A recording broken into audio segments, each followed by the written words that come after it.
Μαθηματικός επέλεξα να γίνω, γιατί από μικρός είδα ότι είχα ιδιαίτερο ταλέντο στις πράξεις και στην εκτέλεση. Μου άρεσε πάρα πολύ. Εκπαιδευτικός όμως αποφάσισα να γίνω μέσα στο πανεπιστήμιο, γιατί αισθάνομαι ότι θα μπορούσα να προσφέρω πάρα πολλά στα μικρότερα παιδιά, στις επόμενες γενιές. Το οποίο ήταν μια διαδικασία που μου άρεσε πάρα πολύ. Πότε σας δημιουργήθηκε η επιθυμία να γίνετε εκπαιδευτικός και μάλιστα στο συγκεκριμένο κλάδο?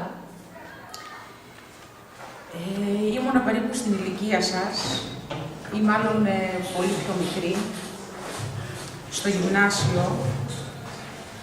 Βέβαια, τότε δεν υποψιαζόμουν σε καμία περίπτωση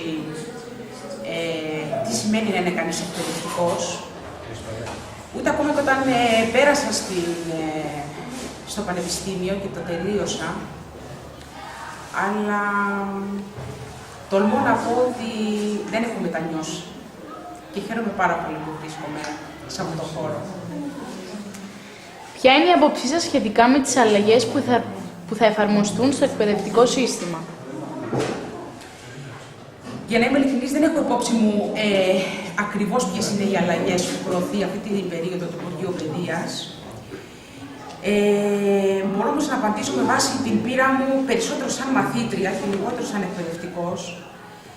Δυστυχώς είμαι αρκετά απογοητευμένη από τον τρόπο που λειτουργεί το εκπαιδευτικό σύστημα και από τις αδυναμίες που παρουσιάζει. Είχα πάντα την αίσθηση και εξακολουθώ να την έχω ότι μικρά απλά πράγματα που θα έπρεπε απλά να ισχύουν, δυστυχώς δεν εφαρμόζονται στα ελληνικά σχολεία. Πράγματα δεδομένα, όπως είναι να μην συζητάμε για το αν θα είναι έγκαιρα ή όχι τα βιβλία στα σχολεία ή για το αν θα υπάρχουν ηλεκτρονικοί υπολογιστές για όλους τους μαθητές ή για το αν θα είναι όλοι εκπαιδευτικοί στη θέση τους την 1η Σεπτεμβρίου. Ελπίζω κάποια στιγμή στο εγγύς μέλλον να λυθούν αυτά τα προβλήματα. Ποια είναι η στάση σας σε σχέση με τις αντιδράσεις των μαθητών απέναντι στα προβλήματα που παρουσιάζει το εκπαιδευτικό σύστημα?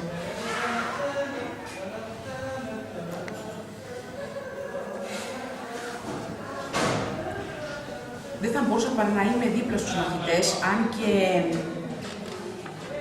θα μπορούσε αυτή η δήλωσή μου να παρερμηνευτεί και να θεωρηθώ πως υποκινώ τους μαθητές να προβαίνουν σε πράξεις όπως αποχή, κατάληψη από τα μαθήματα, κατάληψη, αποχή από τα μαθήματά τους. Αναρωτιέμαι όμως ποια περιθώρια και ποια μηνύματα τους δίνουμε και εμείς από τη δική μας την πλευρά, ώστε να μπορέσουν οι μαθητές να αντιδράσουν με έναν διαφορετικό τρόπο.